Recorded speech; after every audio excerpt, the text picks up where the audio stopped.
안녕하세요. 생태교육 전문기업 주식회사 니스 대표 정재근입니다. 오늘 이제 94번째 영상을 소개해 드리는데요. 오늘 영상 제목은 자연은 카오스로 이루어져 있다 라고 하는 영상입니다.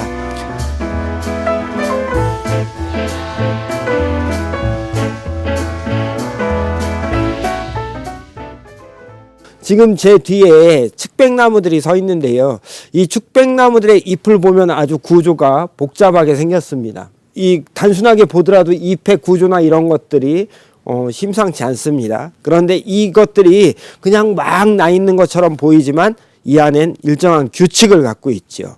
이러한 내용을 우리가 카오스적이다 라고 이야기합니다. 불규칙해 보이는 이 잎이 이 나무 나름의 규칙성을 가지고 나 있다라는 거죠. 본래 혼돈, 카오스란 불규칙적이어서 예측이 불가능한 양상이에요. 카오스는 조화로운 자연이 창조되기 전의 무질서한 상태를 가리키는 그리스 말로 원래는 벌린 입을 뜻하죠. 그리스의 신의 계보를 서술한 헤시오도스의 신통기에서는 최초로 무한한 공간인 카오스가 생기고 그 뒤를 이어 가슴이 넓은 땅 가이아와 영혼을 부드럽게 하는 사랑 에로스가 나타났으니 가장 먼저 나온 카오스로부터 모든 것이 발생되었다는 거예요. 오늘날 과학적 용어로 쓰이는 카오스는 고대의 개념과는 다른 의미로 사용돼요. 세상의 사물이나 현상이 겉으로 보기에 질서 없이 무작위로 일어나는 듯 보이지만 그 배후에는 어떤 결정론적 법칙이 있어서 그 운동을 지배한다는 거예요.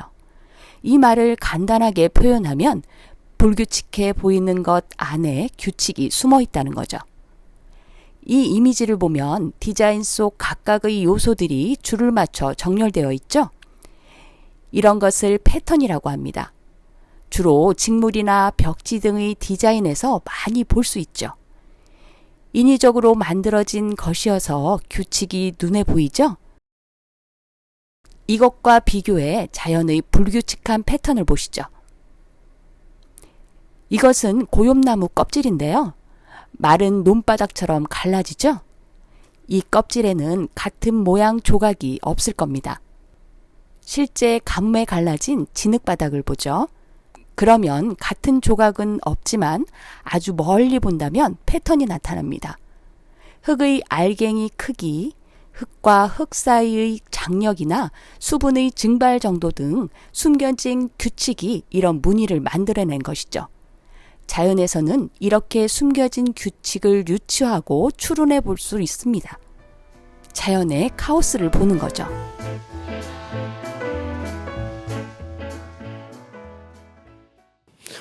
이 세상을 전체를 바라보면 모든 것들이 자연계에선 카오스적으로 구성이 됩니다.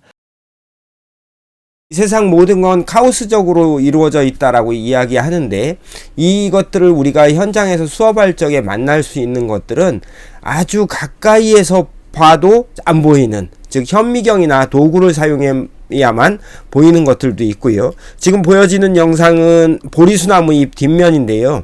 이거 같은 경우 핸드폰용 루페 같은 것들을 보면 안에 작은 별들이 이렇게 무수히 있습니다. 이런 것들은 미시적인 것들이기 때문에 도구가 있어야겠죠. 그리고 또 하나 우리가 육안으로 그냥 봐도 보이는 수없이 많은 자연 현상들이 있습니다. 우리가 흔히 산책을 나가면 출발해서부터 끝날 때까지 모두 카오스적으로 구성되어 있다고 해도 과언이 아니에요. 다음 우리가 육안으로 보기 힘든 아주 멀리 산 꼭대기에 올라가든가 혹은 항공사진으로 보든가 아주 멀리에서 봐야만 전체적으로 총체적으로 봤을 때 보여지는 카오스적 패턴들도 있습니다. 그러니까 선생님들이 수업 안에서 어떤 걸 제시하고 어떻게 볼 것이냐라고 하는 것들에 대해서는 도구를 준비하든 사진을 준비하든 해야 되는 영역도 있는 거죠.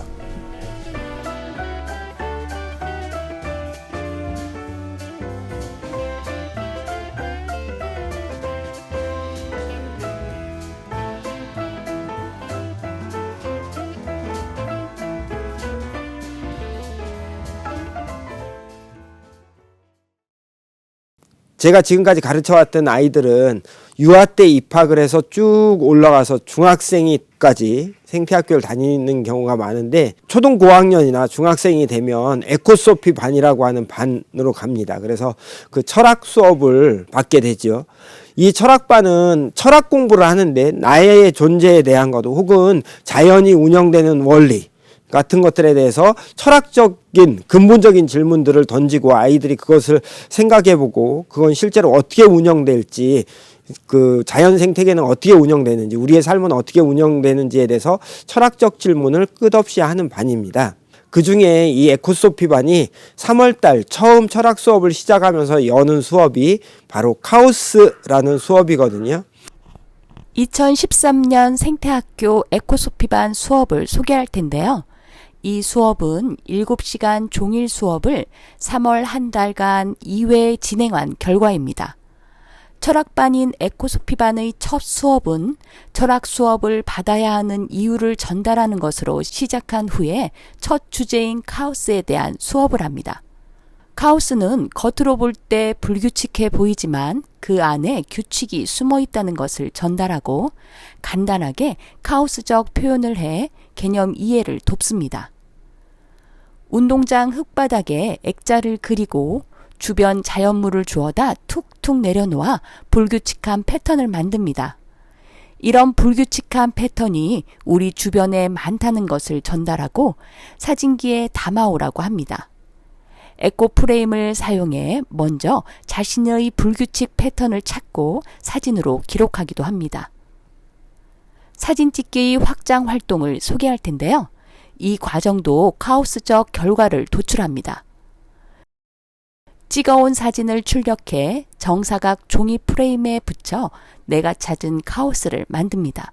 다 함께 모여 각자 찍어온 사진을 모아놓고 그 중에 가장 마음에 드는 카오스 사진을 뽑기도 하고 자기 사진에 대해 이야기도 나눕니다.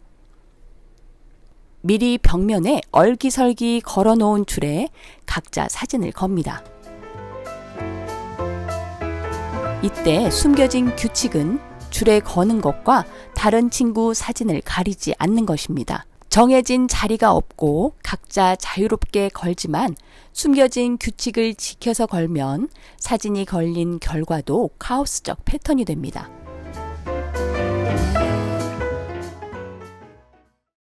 (2회차) 수업은 숲으로 갑니다.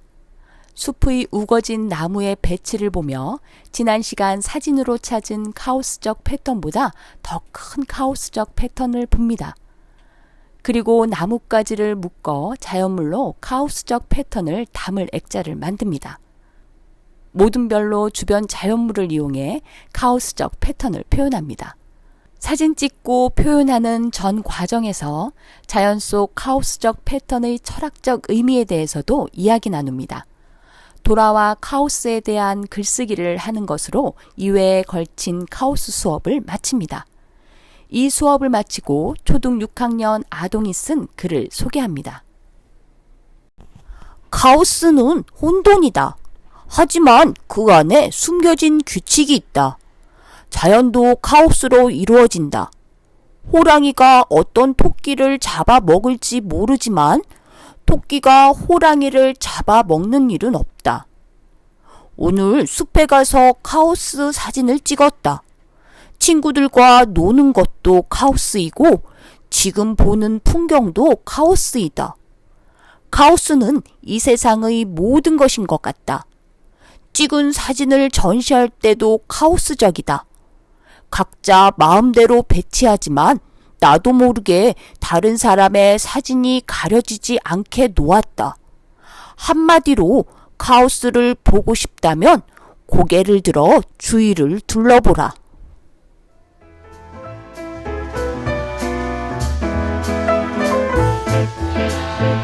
도입놀이. 저희가 프로그램을 짜고 프로그램을 진행하는 경우엔 도입놀이를 한 가지를 짜지 않고 도입놀이를 둘로 나눠서 짭니다. 그래서 전반부 도입놀이가 있고 후반부 도입놀이가 있는데요. 전반부 도입놀이에서는 아이들이 처음 프로그램을 시작하는 거니까 몸을 풀어주는 활동을 주로 배치를 합니다. 몸을 풀어준다라고 하는 건 어떤 의미를 갖나 하면 너무 긴장돼 있던 근육을 이완시키기도 하고 너무 축 늘어져서 이완돼 있던 근육을 약간은 긴장시키기도 해서 아이들이 그날 수업을 함에 있어서 가장 좋은 컨디션을 유지할 수 있도록 하는 몸 준비 과정이고요. 몸풀기는 간단한 활동으로 진행합니다. 말 그대로 쉽게 몸을 푸는 활동이죠. 카오스라는 말을 입으로 익힙니다. 낮은 목소리로 카오스, 카오스를 조용하게 말하며 좀비 같은 자세로 자유롭게 돌아다니도록 합니다. 카오스, 카오스, 카오스, 카오스, 카오스, 카오스, 카오스, 카오스. 속도도 빠르지 않게 느리고 음산하게 하는 게 좋겠죠? 말 그대로 무질서하고 혼돈 상태로 걸어 다니는 거죠. 그러다 교사가 주먹 하나, 수박처럼 크기를 가늠할 수 있는 것을 외칩니다. 카오스, 카오스, 카오스, 주먹 하나! 카오스.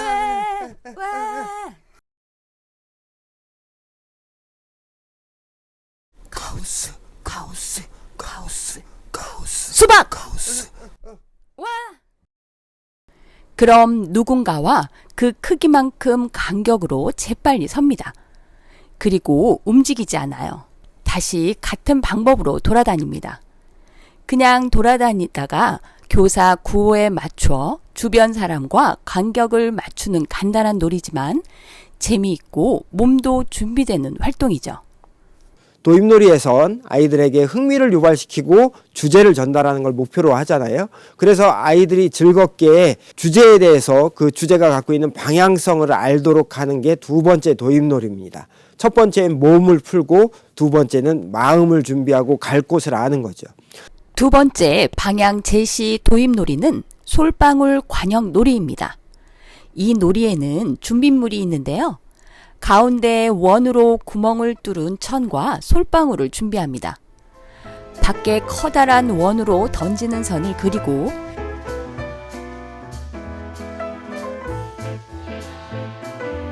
그 원 밖에 서서 원 안에 솔방울을 던져서 넣습니다.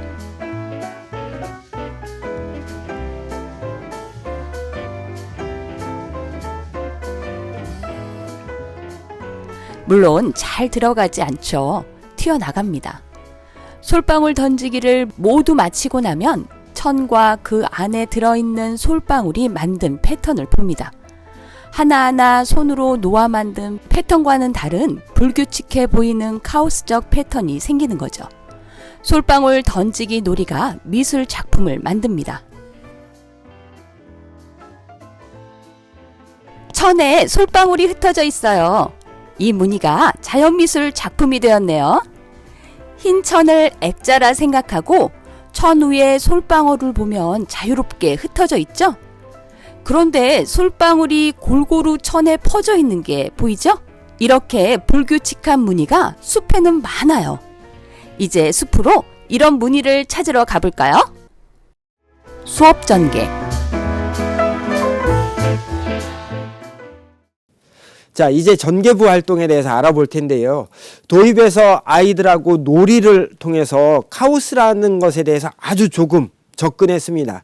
그런데 전개부에선 아이들에게 이제 구체적으로 카오스를 자연에서 만날 수 있도록 시간을 제공하고 결정부에서 카오스에 대한 수업 목표에 도달하는데 필요한 정보들을 체험적으로 만나는 겁니다. 우리는 생태교육을 하다 보니까 아이들하고 말로 내용으로 설명해서 이해시키기보단 직접 체험적으로 거기에 있는 정보들을 받아들이는 활동을 하죠. 전개부에서 주로 그런 활동을 합니다. 그래서 밖으로 나가서 이제 자연계에 있는 카오스들을 찾아볼 텐데요. 카오스에 대한 이해가 아직 좀 부족하다면 사진 자료를 먼저 제시하고 그걸 가지고 이야기를 먼저 나눠도 좋습니다. 먼저 사진을 보며 자연 속 불규칙 패턴 사례를 보여줍니다. 카오스적 패턴의 이해를 돕는 활동이죠. 이제 산책하며 어디에나 많이 있는 불규칙 패턴을 만날 때마다 함께 보고 아동마다 에코 프레임을 주고 액자 안에 담아보도록 합니다.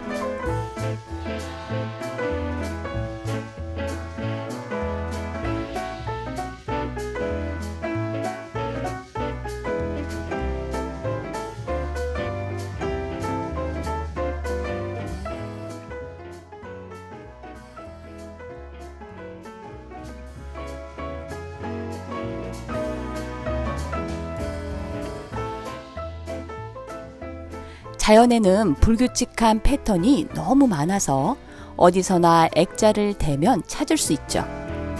교사에게 찾았어요 라고 요청하면 교사가 사진을 찍어줘도 좋고, 고학년이라면 카메라를 주고 사진으로 기록해도 좋아요.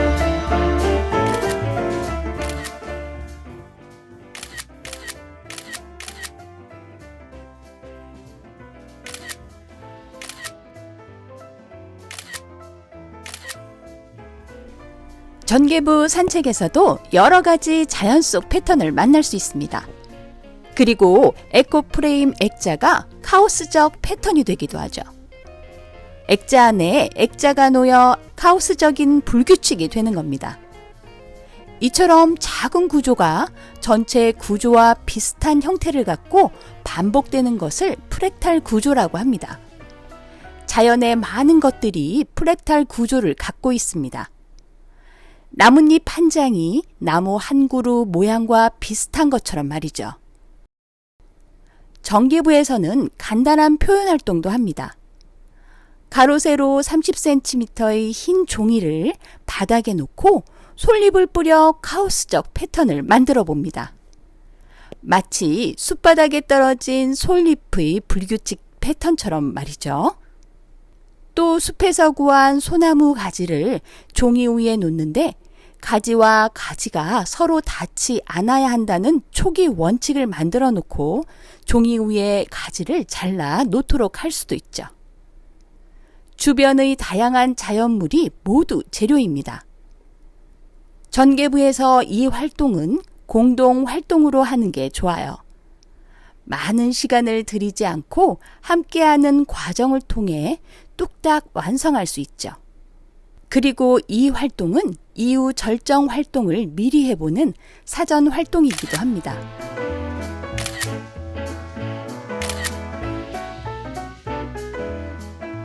물론 종이 교구를 사용하지 않고 숲바닥 흙 위에서 진행해도 좋아요. 전개의 마지막으로 절정에서 사용할 카오스적 패턴을 만들 재료를 구해 돌아옵니다.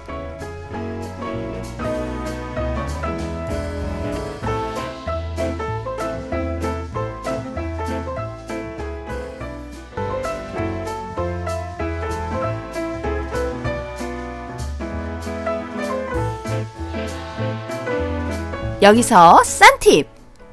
카오스를 주제로 수업을 할 때 아이들이 예측하고 추론할 수 있는 능력이 있는 연령대라면 어떤 불규칙 패턴을 만날 때마다 불규칙한 패턴 속에 숨겨진 규칙을 찾아보도록 하거나 혹은 그런 패턴을 만들어내게 된 기본적인 원리가 무엇일지, 이유가 무엇일지를 물어보는 거죠. 이를테면 영상에 보이는 이 사초에는 어떤 숨겨진 규칙이 있을까요? 자, 보시면 가느다란 잎이 사방으로 뻗어나가죠. 저 뿌리로부터 나온 잎이 가느다랗게 바깥쪽으로 뻗어나가는 게 규칙인 겁니다. 이 규칙이 이런 무늬를 만들어낸 거죠. 그럼 왜 이렇게 만들어졌을까요? 잎이 가느다랗게 사방으로 뻗은 이유는 골고루 햇빛을 받고 바람을 피하기 위해서겠죠. 이런 발문에 답을 하는 과정은 정답을 맞추는 게 아니라 추론하는 힘을 기르는 과정입니다. 틀려도 괜찮은 거죠. 또 로제트가 가득한 들판에서 로제트가 배치된 모습도 카오스적 패턴인데요. 여기에 숨겨진 규칙이 두 가지 있습니다. 땅에 바짝붙어 자란다는 것과 뿌리가 겹치지 않는다는 거죠. 자세히 관찰하면 특징을 찾아낼 수 있고 그 특징이 생태적 사실을 담은 규칙이 됩니다. 이 산책 과정에 이런 것들을 만나는 과정을 통해서 아이들한테 그걸 이미지로만 만났어가 아니라 왜 이렇게 생겼을까를 사고할 수 있는 기회를 제공하는 겁니다.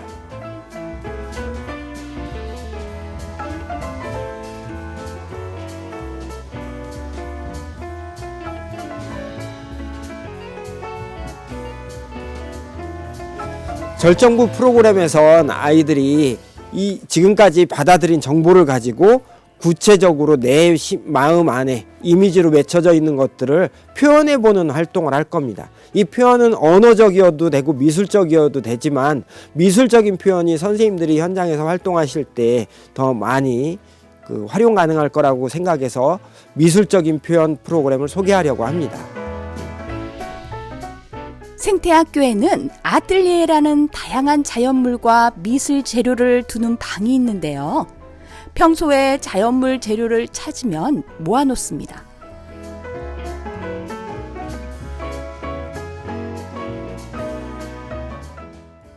수업에서는 아이들이 자기가 표현할 자연물을 직접 채집해서 돌아오는 것도 좋아요. 오늘 준비한 절정은 광목천 액자의 자연물을 이용해 나만의 패턴을 만드는 과정이에요. 나무 상자에 다양한 자연물을 준비합니다. 활동 준비가 끝났다면 개인별로 광목천 액자에 자연물을 배치해 카오스적 패턴을 만들어 봅니다. 원하는 패턴이 나올 때까지 재료를 옮기며 다양하게 시도해요. 작은 나무 조각을 뿌려 자유롭게 배치하기도 하고 생각한 대로 하나하나 놓으며 공간을 읽어 배치할 수도 있습니다. 각자 자기가 선택한 자연물을 불규칙하게 배치해 가장 아름답다고 생각하는 이미지를 만듭니다. 이렇게 배치를 마치고 그냥 마무리해도 되고 결과물을 보존할 거면 목공풀을 이용해 붙여도 돼요.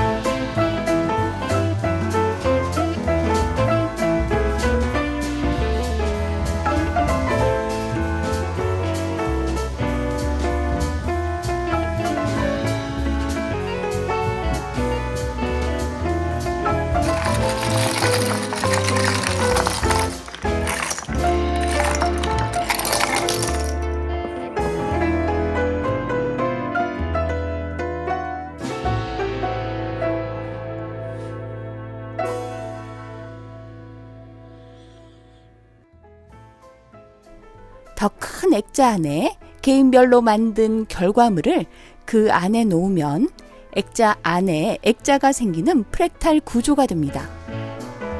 나무가 모여서 숲이 되듯 각자의 개성이 모여 우리라는 공동체의 카오스적 패턴이 되는 거죠. 각자의 개성을 존중하는 것도 공동체의 관계를 형성하는 것도 중요하게 보는 거죠. 무리를 이룬 인간의 모습도 불규칙해 보이지만 그 관계 안에 존중이라는 규칙이 존재하는 것과 같습니다.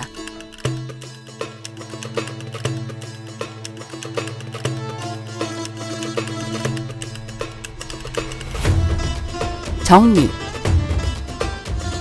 오늘 숲에서 어떤 카오스적 패턴을 만났나요? 라고 아이들과 숲에서 만난 카오스와 또 있을 것 같은 것에 대해 이야기 나누고 이것들을 가지고 음률놀이를 해요. 다 함께 카오스 카오스 하고 외쳐주면 차례대로 땡땡도 카오스 하며 한 사람 한 사람이 단어를 넣어 이어갑니다. 마지막은 우리도 카오스 라고 외치고 끝냅니다.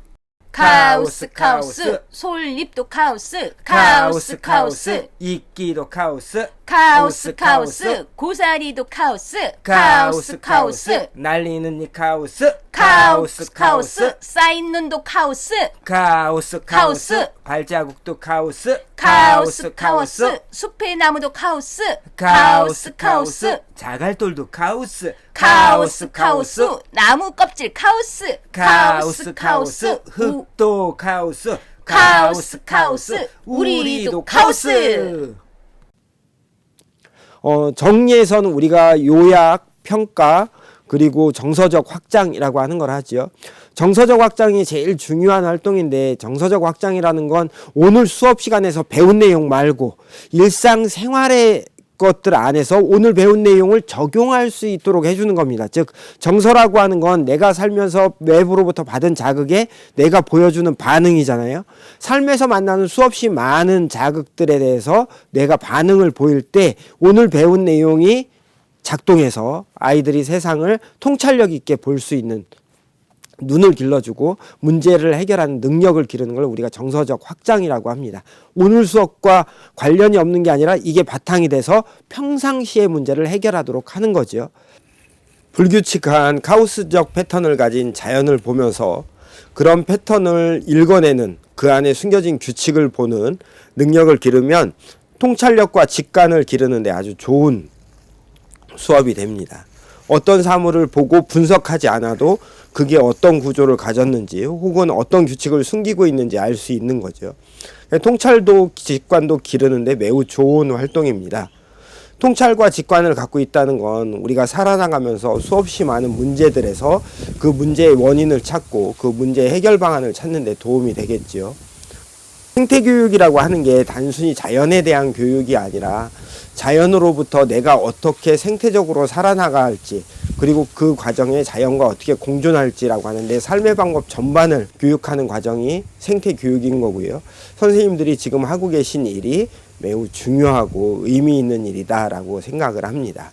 오늘 영상은 여기에서 마치기로 하고요. 다음 영상은 좀 더 가벼운 프로그램으로 돌아오려고 합니다. 저희 영상 최근 영상들이 선생님들 좀 더 생각을 해볼 수 있고 확장할 수 있는 프로그램들을 준비했다면 다음 프로그램은 좀 가볍게 심플하게 가는 프로그램을 하려고 하거든요. 쉬어가는 때도 필요하니까요. 그럼 다음 영상에서 뵙겠습니다.